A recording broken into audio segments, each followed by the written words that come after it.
Hello friends, आप लोग का स्वागत है ऋतुराज स्टडी चैनल पर। तो जैसा कि आप लोग जान रहे हैं कि हम लोग केरल का भारत का राज्य से स्टार्ट किए। इसमें हमारा जो पहला स्टेट था वो था केरल।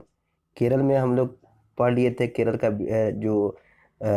केरल का राजकीय पशु, ये सब हम लोग पढ़ लिए थे। उसको पहले रिकैप कर रहे थे, उसके बाद हम लोग भूगोल पढ़ेंगे, उसका इतिहास पढ़ेंगे, समझ। तो देखिए, ये जो केरल का नक्शा है ये किसका नक्शा है? केरल का है। केरल जो है यहाँ पर है, केरल यहाँ पर स्थित है। और केरल से जो टच करने वाले राज्य है वो कर्नाटक, कर्नाटक और तमिलनाडु, कर्नाटक और तमिलनाडु। केरल जो है ये चिली के समान देश है, एक चिली देश है, उसके समान इसका आकृति है। पूछे किस देश के समान केरल का नक्शा है? तो चिली के समान नक्शा है। केरल का जो अक्षांशीय विस्तार है सबसे अधिक, किस राज्य का अक्षांशीय विस्तार, अक्षांशीय विस्तार सबसे अधिक होता है? तो वो केरल है। अक्षांशीय विस्तार किसका अधिक होता है? तो केरल का अक्षांशीय विस्तार सबसे अधिक होता है। केरल जो है, केरल का जो हम लोग पढ़े थे, केरल का राजकीय पशु, राजकीय पशु हाथी पढ़े थे।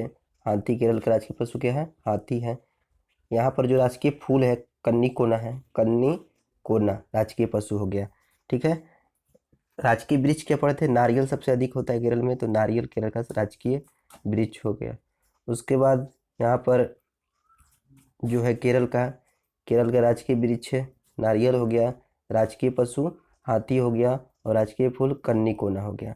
फिर पूछेगा कि जो राजकीय पशु है यहाँ पर, राजकीय पंछी हॉर्नबिल, हॉर्नबिल कहाँ का राजकीय पशु है? तो केरल का राजकीय पशु क्या है? हॉर्नबिल। लेकिन हॉर्नबिल फेस्टिवल कहाँ है? हॉर्नबिल फेस्टिवल नागालैंड का, हॉर्नबिल फेस्टिवल नागालैंड का हॉर्नबिल फेस्टिवल हो गया। हॉर्नबिल फेस्टिवल कहाँ का है? नागालैंड का। हॉर्नबिल फेस्टिवल कहाँ का है? तो नागालैंड का हॉर्नबिल फेस्टिवल है।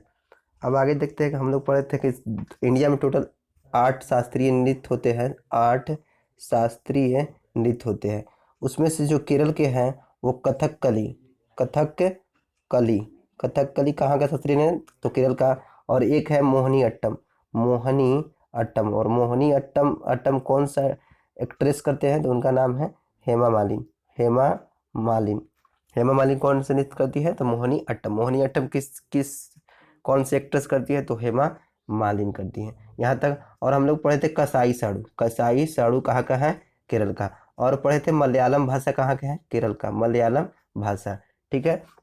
हम लोग व्यक्तित्व के बारे में जानते थे। व्यक्तित्व में हम लोग पहले पढ़े थे वर्गीज कुरियन। वर्गीज कुरियन कहाँ के थे? केरल के थे। वर्गीज कुरियन कहाँ के थे? केरल के। उनको बोला जाता है मिल्क मैन, बोलता है मिल्क मैन। किनको बोलता है? वर्गीज कुरियन को, वर्गीज कुरियन। ऑपरेशन जो फ्लड है किससे संबंधित है? दूध से संबंधित है। ऑपरेशन फ्लड, ऑपरेशन फ्लड जो संबंधित है दूध से संबंधित है। ऑपरेशन फ्लड किसने किया इसका था? वर्गीज कुरियन, वर्गीज कुरियन। दूध जो दूध दिवस है वो विश्व दूध दिवस मनाया जाता है 1 जून को, 1 जून को। इंडिया में जो दूध दिवस है 29 नवंबर को मनाया जाता है, 29 नवंबर को वर्गीज कुरियन के जन्मदिन पर। फिर पढ़े थे हम लोग केशवानंद भारती के बारे में। केशवानंद जो भारती थे, वो केशवानंद भारती केस हुआ था कि यहाँ पर एक बैठक एक समिति बनाई गई थी कि जो प्रस्तावना पहले था वो संविधान का अंग नहीं था, प्रस्तावना पहले संविधान का अंग नहीं था। लेकिन केशवानंद भारती केस से यह मान्यता मिला कि प्रस्तावना जो है संविधान का अंग है और इसका संशोधन किया जा सकता है। कब हुआ था? 1974 में, 1974 में केशवानंद थे, वो केरल के थे। ठीक है। हम लोग पढ़े थे केरल के प्रथम मुख्यमंत्री थे EMS अम्बेडुरी, ES अम्बेडुरी। ये केरल के प्रथम मुख्यमंत्री थे। दो प्रथम इंडिया में गैर कांग्रेसी मुख्यमंत्री कहाँ के बने थे? केरल की EMS अम्बेडुरी। और किसके बारे में हम लोग पढ़े थे? यहाँ तक हो गया, हम लोग यहाँ तक पढ़ लिए थे। उसके बाद हम लोग चलते हैं केरल के। और फिर हम लोग सबरीमाला मंदिर पढ़े थे। केरल में है सबरीमाला मंदिर। सबरीमाला मंदिर किस श्रेणी में है? तो किस श्रेणी में है? द्रविड़ शैली में। जितने भी साउथ इंडिया के जो मंदिर है वो द्रविड़ शैली में बनाए जाते हैं। किस शैली में? द्रविड़ शैली में। और उत्तरी भारत का मंदिर है वो नागर शैली में बनाए जाते हैं, सबरीमाला मंदिर। उसके बाद हम लोग देखते हैं, उसके बाद केरल के बारे में ये हो गया। ये हम लोग पढ़ रहे थे वर्गीज कुरियन के बारे में। भारत की प्रथम महिला जो थी, भारत की प्रथम महिला, भारत की प्रथम महिला न्यायाधीश, अगर पूछे भारत की प्रथम महिला तो अन्ना चांडी के बारे में जानते हैं, अन्ना चांडी के बारे में। प्रथम प्रथम महिला थी। पूछेगा हाई कोर्ट की प्रथम महिला मुख्य न्यायाधीश, तो वो थी लीला सेठ, लीला सेठ, ये हिमाचल प्रदेश कोर्ट की, हिमाचल प्रदेश की थी। अगर पूछेगा सुप्रीम कोर्ट की प्रथम महिला न्यायाधीश, तो मीरा साहिब फातिमा बीबी, मीरा साहिब फातिमा बीबी। लेकिन पूछे सुप्रीम कोर्ट की प्रथम महिला मुख्य न्यायाधीश, मुख्य पूछे तो कोई अभी तक महिला में नहीं बना है। यहाँ तक हम लोग देख लेते हैं, उसके बाद और कुछ नहीं छूट रहा है। उसके बाद हम लोग चलते हैं आगे। ये 10वें राष्ट्रपति थे के आर नारायण, जो केरल के थे। हम लोग मोहिनीअट्टम देख लिए हैं, पर मोहिनीअट्टम, कथकली, कलारीपट्टू, जो विद्युत चंपल करते हैं, ओणम, जो केरल का जो त्यौहार है, केरल का जो त्यौहार है ओणम। ओणम कहाँ का है? केरल का। ओणम कहाँ का है? केरल का। उसके बाद हम लोग देखे थे अट्टू पोंगल, अट्टू पोंगल भी कहाँ का है? केरल का। लेकिन पोंगल केवल बोले पोंगल, पोंगल वो है तमिलनाडु का। कहाँ का है? तमिलनाडु का। लेकिन अट्टू पोंगल बोले तो वो केरल का है। हो गया सबरीमाला मंदिर। यहूदी धर्म ओपन्ना नृत्य किसका है? तो मोपला जनजाति करते हैं। मोपला जनजाति, मोपला आंदोलन किससे संबंधित है? तो मुस्लिम से संबंधित है। मोपला विद्रोह कहाँ हुआ था? तो केरल में हुआ था। ठीक है। इसके बाद हम लोग कसाई स्वरूप में मलयालम भाषा केरल का है। उसके बाद हम लोग चलते हैं केरल का भूगोल देखते हैं। केरल का भूगोल में हम लोग पढ़ लिए। केरल का भूगोल क्या है? केरल का भूगोल देख लेते हैं यहाँ पर। केरल का भूगोल, केरल जो है, केरल की आकृति किस चिली के समान है? भारत में सर्वाधिक अक्षांशीय विस्तार केरल का है। जिसका लंबाई सबसे अधिक होगा उसका अक्षांशीय विस्तार भी सबसे अधिक होगा। पूरे भारत में सर्वाधिक देशांतरीय, जिसका चौड़ाई सबसे अधिक होगा उसका देशांतरीय विस्तार अधिक होगा।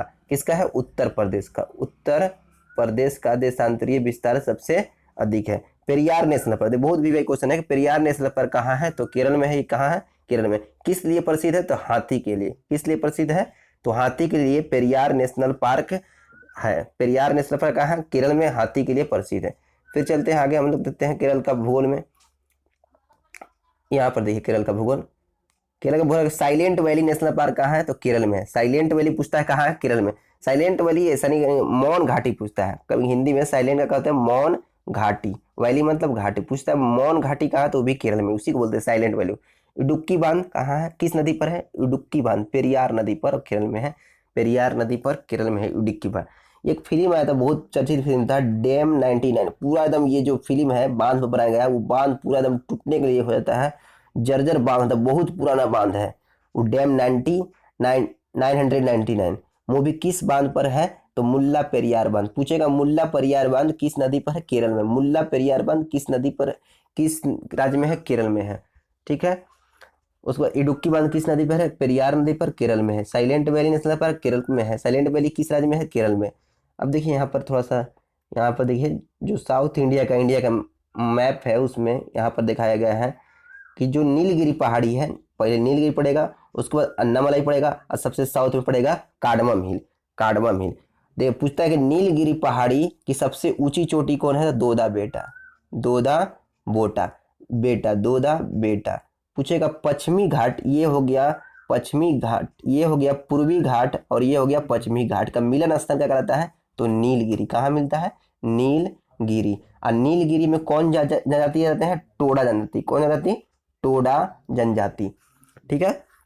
नीलगिरी पहाड़ी में कौन जनजाति पाए जाते हैं? टोडा जनजाति। और पश्चिमी घाट और पूर्वी घाट का मिलन स्थल नीलगिरी है। ठीक है। नीलगिरी की सबसे ऊंचा चोटी दोदा बेटा, नीलगिरी। उसके बाद कौन पहाड़ी पड़ता है? अन्नामलाई। अन्नामलाई की सबसे ऊंची चोटी अनाईमुदी है। अनाईमुदी, अनाईमुडी ये साउथ इंडिया की सबसे ऊंची चोटी। अनाईमुडी, अनाईमुडी साउथ इंडिया की सबसे ऊंची चोटी है। दक्षिण भारत की सबसे ऊंची चोटी अनाईमुडी है। अन्नामलाई की सबसे, अन्नामलाई सबसे ऊंची अनाईमुडी। उसके बाद सबसे भारत की सबसे दक्षिणतम पहाड़ी जो यहाँ पर है कार्डमम हिल, ये इलायची की पहाड़ी कहलाती है। कार्डमम मतलब कहता है इलायची, कार्डमम मतलब इलायची। भारत की सबसे दक्षिणतम पहाड़ी है कार्डमम हिल, यह इलायची के लिए प्रसिद्ध है। यह पहाड़ी इलायची के लिए प्रसिद्ध है, सबसे भारत की दक्षिणतम पॉइंट। अब देखिए पाल दर्रा, पूछेगा पाल दर्रा किन किन पहाड़ियों के बीच में है? तो नीलगिरी और अन्नामलाई के बीच में पाल दर्रा है। नीलगिरी और अन्नामलाई के बीच में पाल दर्रा। और अन्नामलाई और कार्डमम हिल के बीच की दर्रा जो है, दो पहाड़ियों के बीच जाने वाले रास्ता को दर्रा बोलते हैं। क्या बोलते हैं? दर्रा। दो पहाड़ियों के बीच जाने वाले रास्ता को दर्रा बोलते हैं। पाल दर्रा नीलगिरी पहाड़ी और अन्नामलाई पहाड़ी के बीच में। अन्नामलाई और कार्डमम हिल के बीच में सीनकोट दर्रा, सीनकोट दर्रा है। ठीक है। आगे चलते हैं हम लोग। अब देखिए यहाँ पर अन्नामलाई की सबसे ऊंची चोटी कौन है? बताएं। अनाईमुडी है। अनाईमुडी 2695 मीटर ऊंचा है। 2695 मीटर। ठीक है। पश्चिमी घाट की सबसे ऊंची चोटी है, ये पश्चिमी घाट हो गया और ये पूर्वी घाट। पश्चिमी घाट की सबसे ऊंची चोटी, चाहे दक्षिण भारत की सबसे ऊंची चोटी अनाईमुड़ी है। नीलगिरी सबसे ऊंची चोटी दोदा बेटा, आप लोग बताए दोदा बेटा। नीलगिरी में कौन नदी मिलती है? टोडा नदी मिलती है। पश्चिमी घाट एवं पूर्वी घाट का मिलन स्थल कौन बताया हम यहाँ पर? पश्चिमी घाट और पूर्वी घाट का मिलन स्थल है नीलगिरी। कौन है? नीलगिरी। अब एक केरल राज्य में एक स्नेक बोट रेस चलता है नदी में। पूरा ये आप इसको देखे होंगे फिल्म में, साउथ इंडिया की फिल्म में। स्नेक बोट बनाया था, जो नाव रहता है स्नेक की तरह रहता है, और इस पर बहुत सारे आदमी बैठे रहते हैं और उसका रेस होता है। अलग अलग बोट पर अलग तरह मैंने अपना कंपटीशन होता है। तो पूछता है स्नेक बोट रेस में किस ट्रॉफी का होता है? नेहरू ट्रॉफी। बोलेगा स्नेक बोट रेस की संबंधित ट्रॉफी कौन है? नेहरू ट्रॉफी। नेहरू ट्रॉफी किससे संबंधित है? स्नेक बोट से, स्नेक बोट से। अब केरल के इतिहास के बारे में हम लोग देख लेते हैं, केरल का इतिहास क्या है। तो केरल में जो थे, केरल में पूछे कि पुर्तगाली जो थे सर्वप्रथम इंडिया में कहाँ आए थे? तो कालीकट बंदरगाह पर आए थे, जो केरल में है। कालीकट बंदरगाह कहाँ है? केरल में। केरल में पुर्तगालियों वास्को डिगामा, पुर्तगाली में कौन थे? Vasco da Gama. कब आए थे इंडिया में? 1498 में। 1498 में पुर्तगाल से वास्को डिगामा। पुर्तगाल का राजधानी कहाँ है? आप लोग कमेंट बॉक्स में बताइए, पुर्तगाल का राजधानी कहाँ है? कमेंट बॉक्स में हमको जल्दी बताइए। तो पुर्तगालियों जो आए थे इंडिया में पहले, वो केरल में आए थे। केरल की राजधानी कहाँ है? तिरुवनंतपुरम। केरल में ही कालीकट बंदरगाह है, वहां पर है। और जो वास्को डिगामा आए थे, इनके स्वागत कौन किए थे? वास्को डिगामा का स्वागत राजा मोरारजीन किए थे। राजा मोरारजीन ने वास्को डिगामा का स्वागत किए थे। नवाचार चावल, अब देखिए जीआई टैग के बारे में हम लोग जान लेते हैं, केरल में क्या क्या जीआई टैग है। तो जो नवाचार चावल है, ये केरल का जीआई टैग है। पूछेगा किस राज्य का जीआई टैग? नवाचार चावल है, नवारा चावल। मेडिसिन में उपयोग किया जाता है। नवाचार चावल काला काला होता है, मेडिसिन में इसका उपयोग होता है। नीलांबूर टीक, नीलांबूर टीक का है, एक पेड़ की तरह का होता है नीलांबूर टीक। किस राज्य का जीआई टैग है? तो केरल का जीआई टैग है। केरल के करंट अफेयर्स के बारे में हम लोग जानते हैं, केरल के क्या क्या करंट अफेयर्स है। तो पूछेगा किस राज्य ने वन स्कूल वन आईएएस, यानी कि एक स्कूल में एक आईएएस का होना बनना जरूरी है। तो किस राज्य ने स्टार्ट किया है? Kerala. One school one IAS Kerala राज्य ने शुरुआत किया। पहला जेंडर पार्क, बहुत भी क्वेश्चन है, पहला जेंडर पार्क कहाँ खोला गया? तो केरल में। पहला जेंडर पार्क केरल में खोला गया। मरविल्लुकुलम त्योहार 14 जनवरी, जो हम लोग बिहार तरफ इधर मकर संक्रांति में आता है, वहां पर सबरीमाला मंदिर में मरकविल्लु त्योहार मनाया जाता है केरल में। सबसे युवा महापौर, अभी का जो करंट अफेयर्स में सबसे इंपॉर्टेंट क्वेश्चन जो है, सबसे युवा महापौर। महापौर, नगर निगम का जो प्रधान होता है उसे महापौर बोलते हैं, महापौर बोलते हैं। नगर निगम के प्रधान को महापौर बोला जाता है। तो सबसे युवा महापौर कौन बनी है? आर्या राजेंद्रन। आर्या राजेंद्रन सबसे भारत की युवा महापौर बनी है। और सबसे युवा पंचायत समिति अध्यक्ष, देखिए सबसे युवा पंचायत समिति अध्यक्ष रेशमा मरियम केरल की है, दोनों केरल की है। सबसे युवा महापौर पूछेगा नगर निगम का प्रधान कौन होता है? तो महापौर, सबसे युवा महापौर आर्या राजेंद्रन। सबसे युवा पंचायत समिति अध्यक्ष तो रेशमा मरियम, कहाँ की है? केरल की। वर्ल्ड बिगेस्ट पुनर्वास केंद्र कहाँ खोला गया? वर्ल्ड बिगेस्ट हाथी का वर्ल्ड बिगेस्ट पुनर्वास केंद्र कहाँ खोला? केरल में। कहाँ?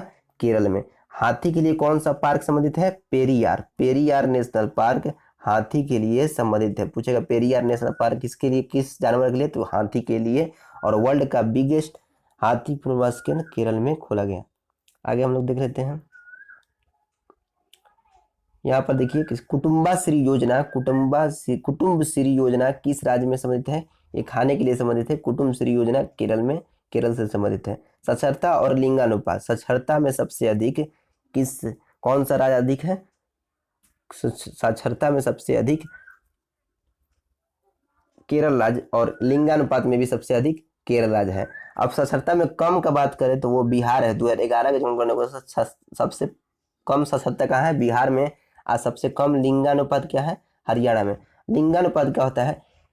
1000 पुरुष पर कितनी महिलाएं हैं? 1000 पुरुष पर कितनी महिलाएं हैं, उसको बोलते हैं लिंगानुपात, अगर इंडिया का लिंगानुपात बोले तो 940 लिंगानुपात है, यानी कि 1000 पुरुष पर इंडिया में 940 महिलाएं हैं।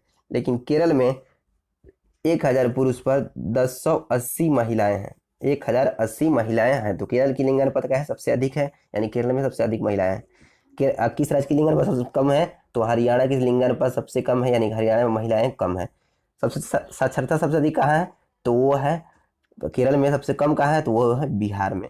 पूछेगा साक्षरता कितने वर्ष के बच्चों का होता है, कितने वर्ष तक के बच्चों से स्टार्ट होता है साक्षरता, तो या बहुत भी 7 वर्ष से अधिक, या 7 वर्ष से अधिक के बच्चों की साक्षरता काउंट की जाती है। तो याद रखिए 7 वर्ष से अधिक। ये हमारा था पूरा केरल के बारे में हम लोग यहाँ पर देख लिए। केरल के बारे में पूरा हम लोग यहाँ पर इतिहास भूगोल सब देख लिए, पॉलिटिकल और करंट अफेयर्स संबंधित जितने भी थे हम लोग पूरा केरल के बारे में यहाँ पर देख लिए। अब अगला हम लोग जो पढ़ेंगे राज्य के बारे में वो आप लोग को बता दिया जाएगा। असम के बारे में पढ़ेंगे, या उड़ीसा के बारे में, या बिहार के बारे में। तो यहाँ पर देखिए हम लोग केरल को बहुत अच्छी तरह से देखें। आप लोग को ये वीडियो पसंद आया होगा तो प्लीज़ इसको शेयर कीजिएगा, लाइक कीजिएगा, सब्सक्राइब कीजिएगा। और अगर कुछ यहाँ पर बताने में प्रॉब्लम होगा तो उसको कमेंट बॉक्स में लिख के बताइएगा। आप लोगों से एक होमवर्क देंगे, पुर्तगाल का राजधानी बताइएगा, पुर्तगाल का राजधानी, तो प्लीज़ इसको बताइएगा। तो ठीक है, तो फिर मिलते हैं नेक्स्ट वीडियो में, तब तक के लिए थैंक यू।